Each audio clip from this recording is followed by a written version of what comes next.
बड़े कथा रसिक, और इतने कथा रसिक हैं कि अवसर आने पर कभी कभी तो हम भगवान से भी दूर जाकर के कथा सुनते हैं, ऐसा वर्णन आता है। राम राज्याभिषेक के बाद भी गोस्वामी जी ने वर्णन किया कि लक्ष्मण जी तो प्रभु की सेवा में, वो तो एक क्षण के लिए भी कहीं जाने के लिए प्रस्तुत रहे, पर श्री भरत जी और शत्रुघ्न जी क्या करते हैं? भरत जी और शत्रुघ्न जी हनुमान जी को, महाराज आप चलिए, और हनुमान जी भरत जी को इतना महत्व देते हैं कि अब श्री भरत ने कहा है तो कोई आदेश को कैसे अस्वीकार करे, तो उसको भी हनुमान जी सेवा मानते हैं। बोले प्रभु की सेवा भी सेवा है, और श्री भरत की जो सेवा है वो भी प्रभु की सेवा है। तो जब जाते हैं तो किसी वाटिका में बैठ जाते हैं, और बैठ करके गोस्वामी जी ने कहा कि वो क्या कथा कहते हैं और सुन, क्या कौन सी चर्चा चलती है, तो यही आप पढ़ते हैं रामचरितमानस में कि भरत शत्रुघ्न दोनों भाई, सहित तो पवन सुत उपवन जाई, बूझई बैठ राम गुण गाहा, कहा हनुमान सुमति अवगाहा।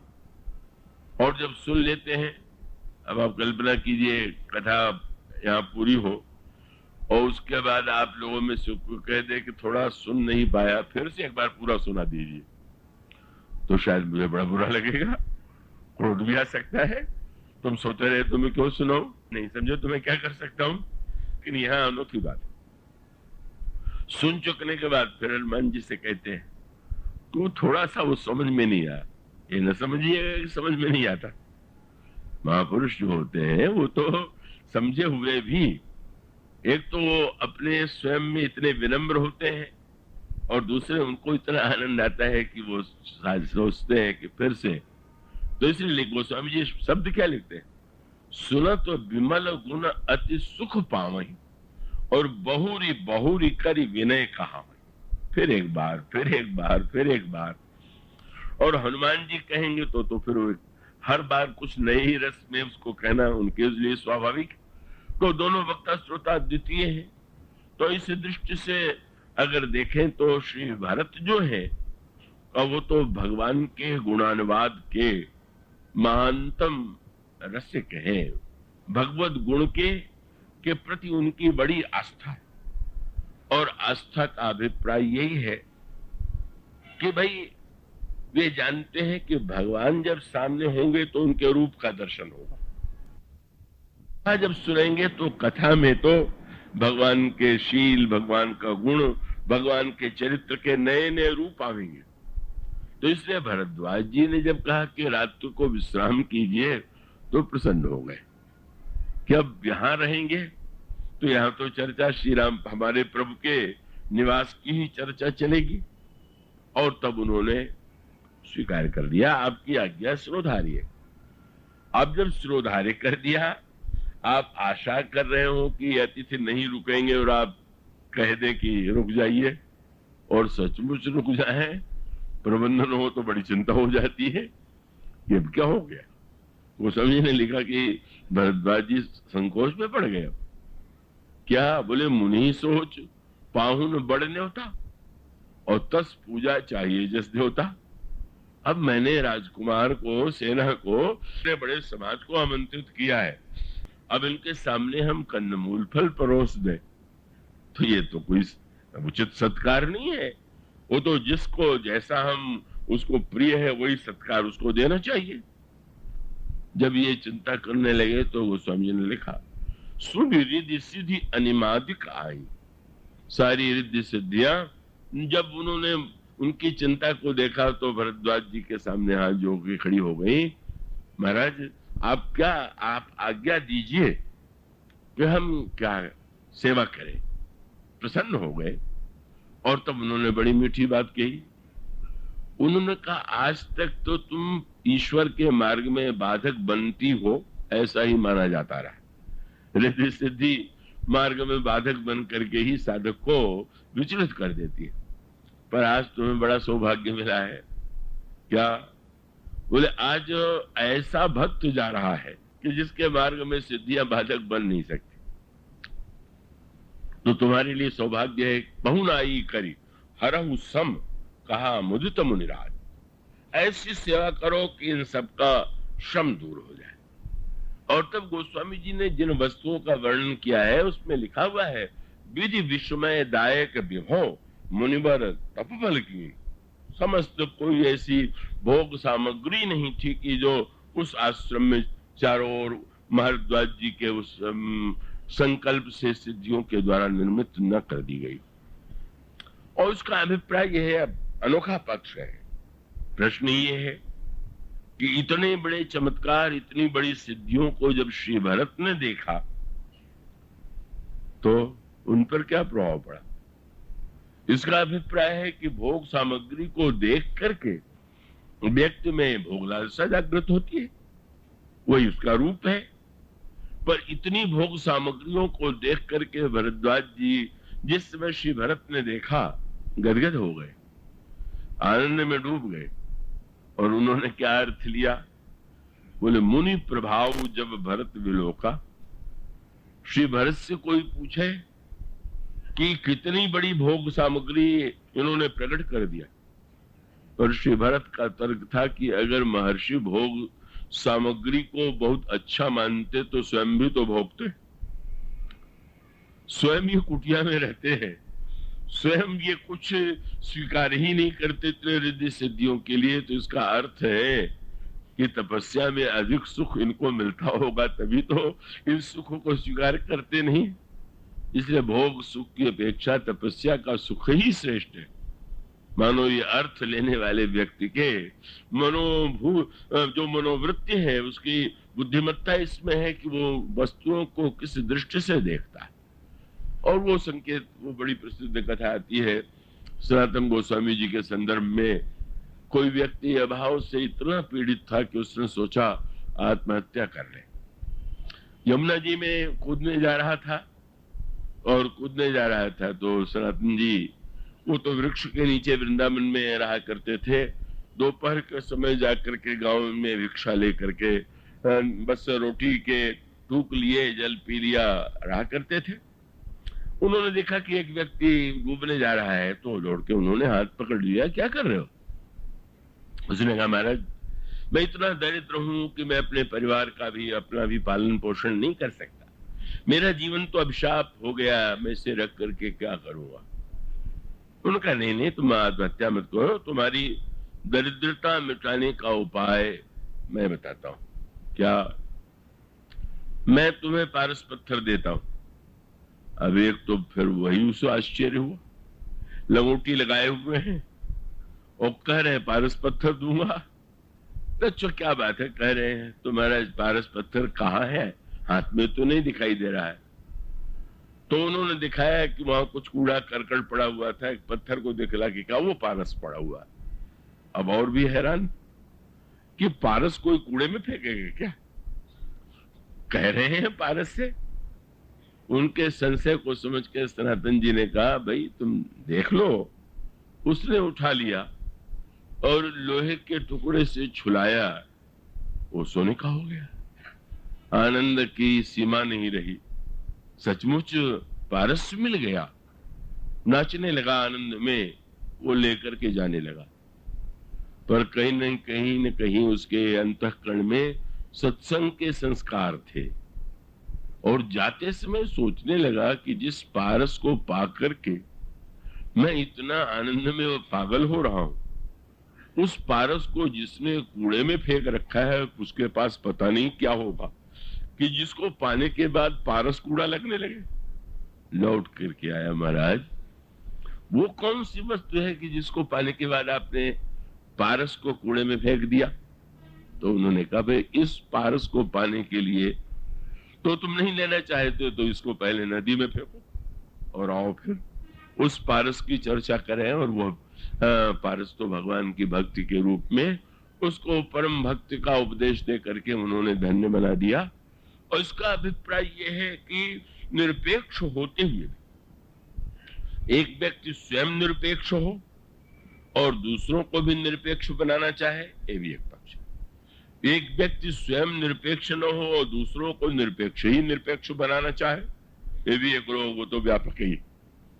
कहा हम स्वयं हमेशा अपेक्षा रखें और जब कहें तो दूसरों को अपेक्षा रहित बनाने की बात कहें, और अपेक्षा रहित है और दूसरों से भी हम आशा करें कि उसमें भी अपेक्षाएं न हो, ये भी एक पक्ष। लेकिन स्वयं निरपेक्ष होकर के भी जो दूसरे की अपेक्षा को तिरस्कार की दृष्टि से नहीं देखता, ये एक महानतम गुण रामायण के पात्रों में आपको मिलेगा। अब हनुमान जी और सुग्रीव के चरित्र की तुलना कीजिए। हनुमान जी ब्रह्मचारी, हनुमान जी विरागी, हनुमान जी त्यागी, हनुमान जी सब सकल गुण निधान, और सुग्रीव में उतनी ही दुर्बलता, उतनी ही कमी। पर कितने बड़े आश्चर्य की बात है कि हनुमान जी ने सुग्रीव को केवल भगवान से नहीं मिलाया, मिलाने के बाद भी सर्वदा भगवान के वो इतना सम्मान जी सर्वत्र देते रहे। हनुमान जी का के द्वारा इतनी सेवा, इतना कुछ किया गया कि कोई ऐसा व्यक्ति ही नहीं है कि जो उनके सेवा के ऋण से ऋणी न हो। पर कितनी विनम्रता है कि जब श्री राम के राज्याभिषेक में बंदर सम्मिलित हुए और बंदरों को विदा किया जाने लगा, तो हनुमान जी ने सुग्रीव से ये आज्ञा मांगी कि मैं आप आज्ञा दे तो मैं अयोध्या में रह जाऊं। और आज्ञा भी कैसे मांगी, देख पढ़ के आश्चर्य होता है। लेकिन तब सुग्रीव चरण गही नाना, भांति विनय कीन्हु हनुमान। भगवान राम के चरणों में गिरते हैं, ये तो कोई आश्चर्य नहीं। सुग्रीव जैसे विषयी व्यक्ति के चरणों में गिर ही नहीं पड़े, बड़ी स्तुति किया, बड़ी प्रार्थना किया। और ये फिर बड़ी प्रार्थना से कहा कि अगर आप मुझे आज्ञा दें तो 10 दिनों के लिए मैं प्रभु की सेवा कर लूं, फिर मैं आपके पास आ जाऊंगा। दिन 10 कर रघुपति पद सेवा, पूरी तो चरण देखियो देवा। तो ये मानता सो सुग्रीव की नहीं है। सुग्रीव के चरित्र में तो दुर्बलताएं ही दुर्बलताएं। लेकिन हनुमान जी जब ये कहते हैं तो उनके आंखों में आंसू आ जाता है कि जो इतना बड़ा विरागी, इतना ब्रह्मचारी, इतने गुणों से संपन्न, उन्होंने इतनी सुग्रीव की रक्षा की, सेवा किया, और आज भी चरणों में गिरे हुए। किसी ने हनुमान जी से पूछ दिया को वही ना सुग्रीव है जिसने राज्य पाके भगवान को बुला दिया था, आप उसके चरणों में गिरते हैं? हनुमान जी ने ये उत्तर किया कि बस उसी से तो पता चल गया। क्या बोले? मुझे यही पता था कि हमारे प्रभु बड़े भूलने वाले स्वभाव के। भक्तों ने यही इसी रूप में भगवान का वर्णन किया है। विनय पत्रिका में गोस्वामी जी ने किशोरी जी से ये कहा कि माँ आप मेरी याद प्रभु को दिला दीजिएगा। तो किशोरी जी ने पूछा कि क्या उनको याद दिलाना पड़ता है? हाँ। क्यों? बोले कबहू को सुधि द्याई भी मेरी मां तू जान की, बान विसारन सील है मानद अमान की। कब वो इतने अमानी हैं और दूसरों को इतना सम्मान देने वाले हैं कि वे भूल जाते हैं। किशोरी भूलने में भी अलग अलग लोगों का अलग अलग स्वभाव होता है। कई लोगों का स्वभाव, कई बातें उनको बड़ा स्मरण रहती, अत्यधिक उनको याद रहती हैं, कुछ बातें बिल्कुल याद नहीं रहती। तो अब पूछ दिया तुलसीदास जी से माने कि क्या क्या भूल जाते हैं? 4 वस्तु भूल जाते हैं। फिर क्या भूल जाते हैं? बोले दास दोष, सेवक से में कोई दोष आ जाए तो दोष को भूल जाते हैं। और बोले न सुरत चित्त रहत किए दान की, जो दान दिया है वो दान को भूल जाते हैं। अब चारों भूल गए तो फिर याद क्या रहा? शत्रु का अहित नहीं याद, जो अपना किया गया हित आद नहीं, दोष नहीं याद।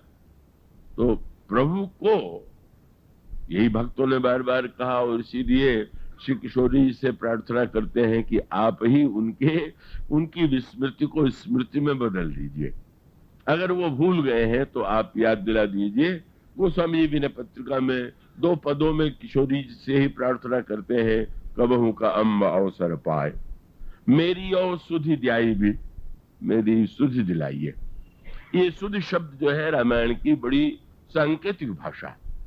भक्त ने भी मानो वो जो सुध न रखने वाला ईश्वर है, उसको सुध दिलाती, और नहीं रखता तो हम व्यवहारिक विनोद में कहें कि तो बड़ा अच्छा, क्योंकि वो अगर इतना याद रखने लगे, हम लोग थोड़े लोगों की शत्रुता मित्रता याद रखते हैं, वो इतना दिन रात पचड़े में पड़े रहते हैं। अगर वो इतने जीवों की सारी करनी को स्मरण में रखने लगे तो क्या उसकी दशा होगी। इसलिए अगर ईश्वर पूरी तरह से शांत है तो वो इसीलिए है कि भाई उसको स्मरण, वो ब्रह्म के लिए कहेंगे कि उसमें कोई द्वितीय की सत्ता नहीं वेदांत की भाषा में, और उस भाषा में कहेंगे तो बड़े भूलने वाले स्वभाव के। हनुमान जी ने कहा मैं यही समझता था और ये चेष्टा करता था कि प्रभु का निरंतर स्मरण करते रहे, पर जब सुग्रीव ने प्रभु को भुलाया और वो प्रभु से मिलने के लिए नहीं गए तो मुझे चिंता हो गई। अरे जिन प्रभु ने इतना कलंक लेकर के भी इनके राज्य दिलाया, पत्नी को मिलाया, उन प्रभु को उन्होंने भुला दिया। तो मैं गया और मैंने ये चाहा कि सुग्रीव के मन में डर उत्पन्न हो, और डर उत्पन्न होना जो चाहता था कि डरे और भगवान की स्मृति करें, भगवान की याद करें, और कथा सुना करके मैंने उनको डराया। लेकिन जब आश्चर्य की सीमा नहीं रही कि उतने देर में समाचार मिल गया कि लक्ष्मण जी आए हुए। लक्ष्मण जी कैसे आ गए? और जब लक्ष्मण जी से मैंने सुना कि प्रभु को क्रोध आया, और क्रोध में बताया उन्होंने क्या हुआ, सुग्रीव 4 महीने नहीं आए, तो प्रभु ने लक्ष्मण से कहा कि लक्ष्मण, सुग्रीव सुधिमोर विसारी, पावा राजकोष पुरनारी, जही सायक मारा मैं बाली, तही सर हतो मूढ़ का काली। हनुमान जी ने कहा लक्ष्मण जी से सुनते मैं गदगद हो गया कि भाई सुग्रीव से बढ़कर के तो भाग्यशाली कोई नहीं। क्यों? बोले चिंता मुझे ये थी कि कहीं भगवान को ये भूल न गए हो। भूल तो गए थे, पर ये देख के चकित हो गया कि भगवान तो उनको बिल्कुल नहीं भूले, और ऐसी याद कि भगवान को क्रोध आ गया, और क्रोध आकर के वो जो कभी नहीं करते थे उन्होंने किया। एक तो दास का दोष नहीं याद रहता था, अपना किया गया भला भी याद नहीं रहता था, कुछ नहीं रहता था, पर जो वाक्य है उसमें तो सभी आ गया। जब उन्होंने ये कहा कि पावा राजकोष पुरनारी, तो किया गया उपकार भी याद कर दिया। जब उसने भुला दिया तो सुग्रीव का दोष भी स्मृति में आ गया। इसको ये नहीं देखा हनुमान जी ने कि प्रभु में दोष आ गया, वो गदगद हो गए। कब प्रभु भूले रहते हैं उनके लिए जो कुछ हो, लेकिन ईश्वर का भूल जाना जीव के लिए जितना दुखद है, का उससे अधिक दुखद यह है कि ईश्वर जीव को भुला दे। हनुमान जी जब पहली बार प्रभु से मिले थे और प्रभु ने हनुमान जी से परिचय पूछा था, तुम कौन हो, तो हनुमान जी ने अपना परिचय देते हुए कहा था, एक मंद में मोह बस कुटिल हृदय अज्ञान। मैं मंद हूं, मोह बस हूं, कुटिल हृदय हूं, अज्ञान। प्रभु ने देखा तो अब 4 अगर है तो बड़ा कष्ट होता होगा, और अगर कष्ट होता है तो मंद समझ के होता है कि मोह बस, कि कुटिल हृदय की अज्ञान। हनुमान जी ने कहा हमारा 4 तो बहुत दिन से, पर आज मुझे जितना दुख आपसे मिलके हुआ उतना दुख कभी नहीं हुआ था। भगवान के मिलने से हनुमान जी सबसे अधिक दुखी हो गए। मंद मोह बस कुटिल है ज्ञान तो मैं था ही। सबसे बड़ा दुख कब हो गया? जब आपने कह दिया कि ब्राह्मण देवता तुम कौन हो, तो मैं समझ गया कि आप मुझे भूल गए, और आप भूल गए इससे तो कोई बड़ा दुख हमें हो नहीं सकता। कब एक मंद में मोह बस कुटिल हृदय अज्ञान, पुनि प्रभु मोहि विसारे हो, दीन बंधु भगवान आपने मुझे भुला दिया, मैं आप विस्मृत हो गए, इससे बढ़ के मेरा कोई दुर्भाग्य नहीं हो सकता। हनुमान जी ने यही कहा कि कैसी अनोखी बात है, सुग्रीव जो थे वो भगवान के पास 4 महीने नहीं गए, और आपको आश्चर्य होगा हनुमान जी भी 4 महीने नहीं गए। वो तो संत की दृष्टि थी, नहीं जाने पर भी वो तो निरंतर भगवान के ही जप में, ध्यान में, सब में संलग्न है। पर हनुमान जी ने चकित होकर के कहा 4 महीने मैं नहीं गया और 4 महीने सुग्रीव नहीं गए, तो प्रभु को तो सबसे पहले यही याद आनी चाहिए कि उस हनुमान को बुलाओ, यही ले आया था, इसी ने मित्रता कराई थी। इससे पूछा ये किस व्यक्ति से कराया, पर एक बार भी मेरा नाम नहीं लिया, तो मैं क्या हूं? महान तो सुग्रीव है कि वो भूल गए पर प्रभु उनको नहीं भूले। मैं उनके सामने कुछ नहीं हूं, मेरी याद प्रभु को नहीं, उनकी याद, और इतनी याद कि उस याद के लिए इतने प्रस्तुत हो गए कि कहा मैं बाण से मार डालूंगा।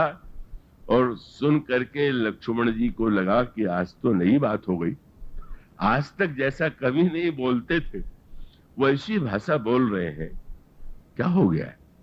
पर उन्होंने यही कहा कि अब इस कार्य को कल पर टालना तो ठीक नहीं होगा, आप आज्ञा दे दीजिए, मैं अभी जाकर के कल पर आप वध करें, इससे अच्छा मैं आज ही करता हूं। और तब रहस्य खुल गया कि वो रोष का तो नाटक ही नाटक था, अभिनय था। लिखा हुआ है कि लक्ष्मण क्रोधवंत प्रभु जाना, धनुष चढ़ाई गए करबाना। शंकर जी ने पार्वती जी से कहा जाकी कृपा छूट मदमोहा, ताकह उमा की सपने हूं कोहा। जिनके स्मरण से अभिमान और क्रोध छूट जाता है, क्या उन प्रभु को क्रोध आ सकता है? और नहीं आया तो उनका क्या है? उनके लिए कोई आना उनका महत्वपूर्ण है क्या? बिना सुग्रीव की सहायता के उन्हें सीता जी का पता नहीं लगेगा, रावण का वध नहीं कर पाएंगे, वो तो एक क्षण में संकल्प मात्र का ही खेल है। पर कितना क्रोध! और जब लक्ष्मण जी ने कहा तो पता चल गया कि इस नाटक का उद्देश्य तो दूसरा था।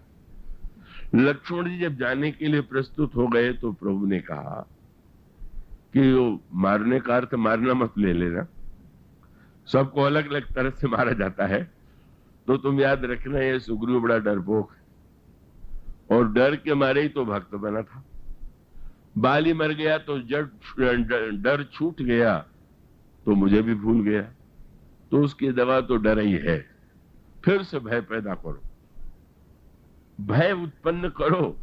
और जब लक्ष्मण जी चलने गए तो और चिंतित हो गए। लक्ष्मण जी को देख के तो सब थर्रा जाते हैं। लखन सकोप बचन जब बोले, डगमगाने में दिग्गज डोले, अब ये डराने पहुंच जाएंगे तो क्या दशा होगी। तुरंत रोक लिया और कहा ध्यान रखना, वो जितना ही डरपोक है उतना भगोड़ा है, ऐसा न डराना कि कहीं भाग के चला जाए, इसलिए मैं थोड़ी तुम्हें भेज रहा हूं। तब अनुज ही समझावा, रघुपति करुणा सीव। क्रोध के मूल में भी कृपा थी, करुणा थी। क्या? बोले भय दिखाई ले आवो, इधर लाना, उधर नहीं जाने देना। इसलिए लक्ष्मण जी के पहुंचने से हनुमान जी की श्रद्धा, सुग्रीव पर इतनी श्रद्धा हुई, कितनी बड़ी कृपा है। स्मरण किया, क्रोध का नाटक किया, और अंत में लक्ष्मण को भेजा कि उसे बुला के लाओ। इनसे बढ़कर के महान कौन होगा?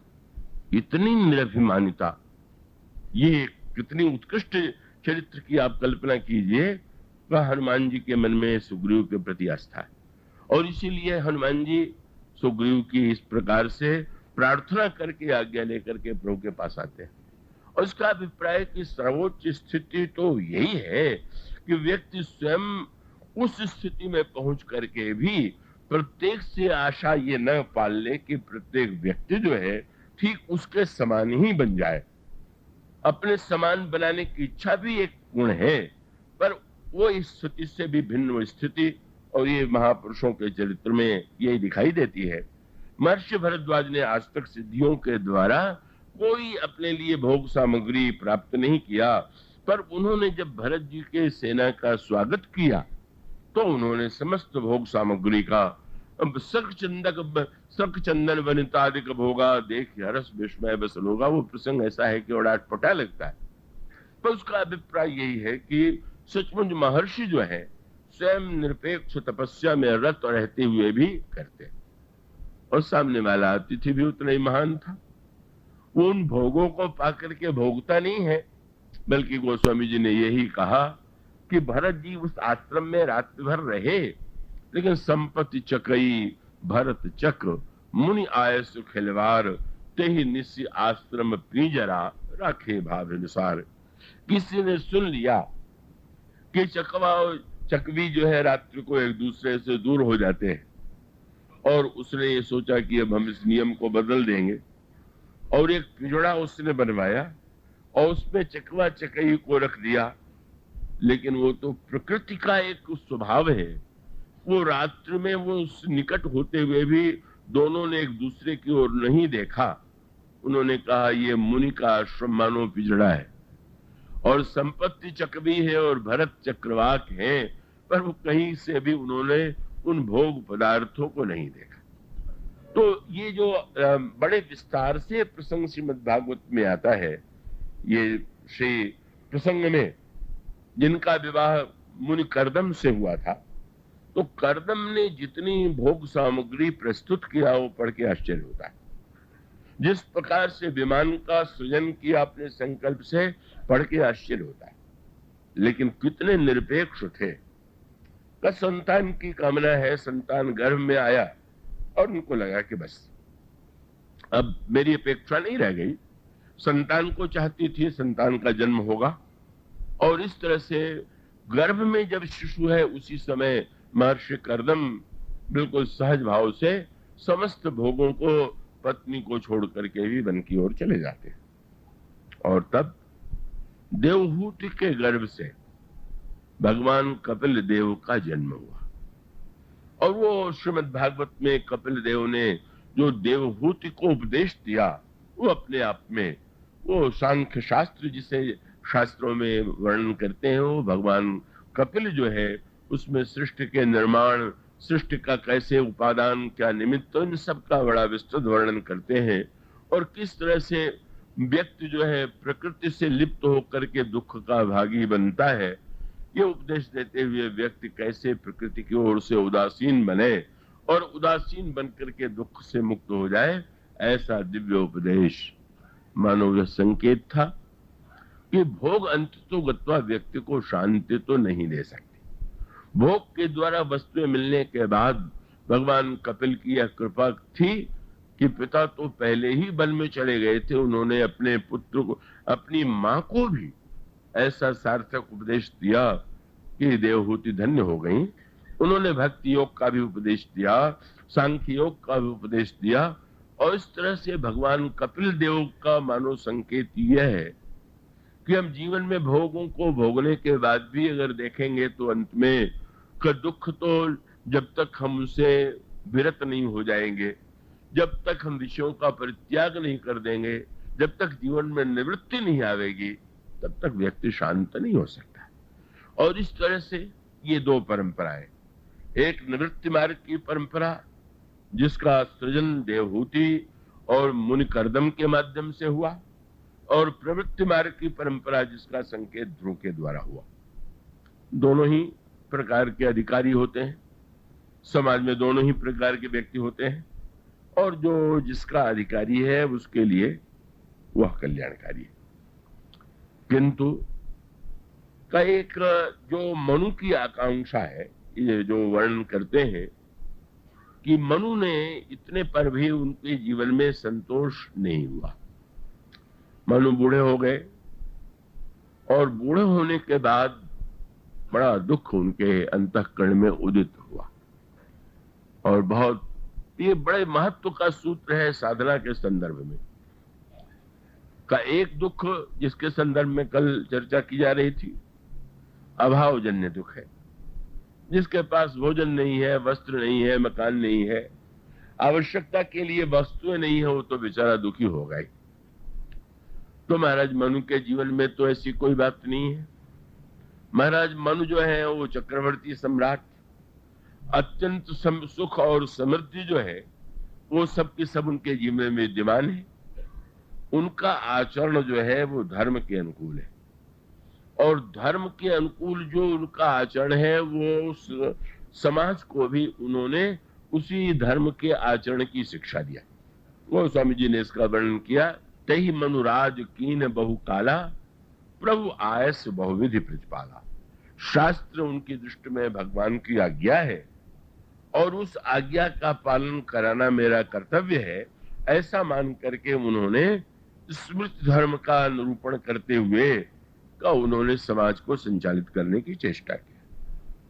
किंतु उन मनु के जीवन में भी एक दिन दुख की अनुभूति हुई, और वो दुख साधारण नहीं था, बहुत बड़ा दुख। गोस्वामी जी कहते हृदय बहुत दुख लाग। तो इनका दुख जो है वो अभावजन्य नहीं, इनका दुख विचारजन्य। तो अभावजन्य जो दुख है या तो व्यक्ति को निराश बनाता है और दुख की दिशा में या पुरुषार्थ की दिशा में ले जाता है कि भाई दुख है तो उस दुख को हम मिटावें, प्रयत्न करें, पुरुषार्थ करें। या दुख आने पर कभी व्यक्ति इतना निराशा हो जाता है कि उसका आघात नहीं झेल पाता, तो ये सोचता है कि जीवन व्यर्थ है, घोर निराशा आ जाती है। तो ये जो दुख है, अगर मनुष्य को निराश बनता है तो ये दुख का सबसे बड़ा तमोगुणी पक्ष है। दुख था ही, और का उसके जीवन में अगर निराशा आ गई तो घोर तमोमय अंधकार में वो डूब गया। और अगर दुख आने पर व्यक्ति के जीवन में पुरुषार्थ की इच्छा हुई तो रजोगुण की दिशा में वो अग्रसर होगा कि हम ऐसा कर्म करें कि जो अभाव है हमारे जीवन में, जो वस्तुएं नहीं है हमारे जीवन में, हम उसे प्राप्त कर लें।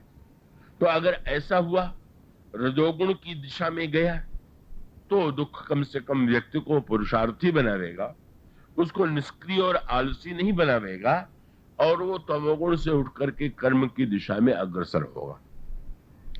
किंतु यह जो मनु के जीवन का दुख है, वह मानो इसकी ओर संकेत करता है कि जहां पर सभी वस्तुएं अनुकूल हैं, पत्नी पतिव्रता आज्ञाकारिणी, पुत्र महानतम मनु के आज्ञाकारी, समाज में, परिवार में, प्रजा में कहीं वैर नहीं, कहीं विद्रोह नहीं, ऐसे मनु पर वृद्ध होने पर वृद्धावस्था में का उनके अंतःकरण में एक महान दुख हुआ, और वह विचारजन्य दुख था।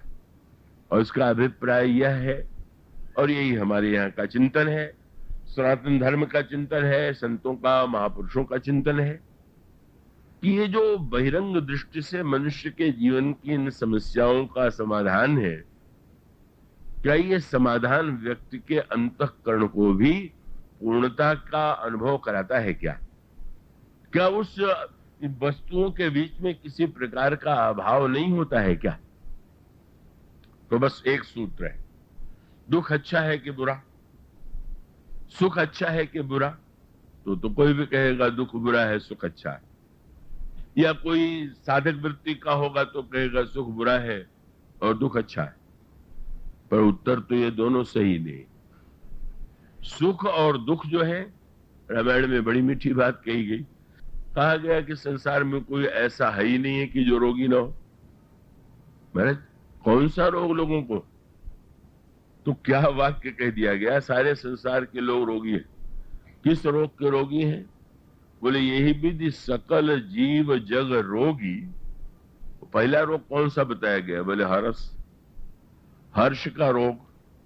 भला दुख को रोग बतावे तो समझ में आता है, पर वो कहते हैं कि एक लोगों को हर्ष का रोग हो गया। यही विधि सकल जीव जग रोगी, हर्ष शोक भय प्रीति वियोगी। कितनी सही व्याख्या है। और इसका अभिप्राय है कि हर्ष ही बता रहा है कि भविष्य में शोक आने वाला है। क्यों?